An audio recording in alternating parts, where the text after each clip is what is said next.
দায়িত্ব নিলেন। যুদ্ধ করে করে তিনি শহীদ হয়ে গেলেন।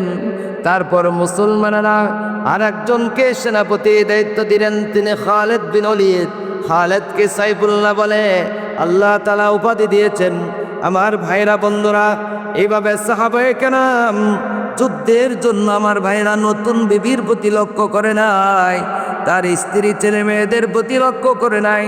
যখনই ঘোষণা এসেছে যুদ্ধের জন্য ঘোষণা করা হয়েছে, তখনই যুদ্ধের জন্য রওনা হয়ে গেছেন।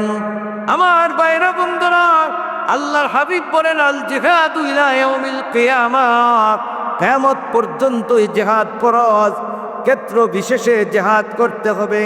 আমার ভাইরা বন্ধুরা, আল্লাহর পয়গম্বর রাহমাতুল লিল আলামিন কোন এক যুদ্ধের ময়দান থেকে মদিনায় আসার পরে বলেছিলেন, ক্বালান নাবিয়্যু সাল্লাল্লাহু আলাইহি ওয়াসাল্লাম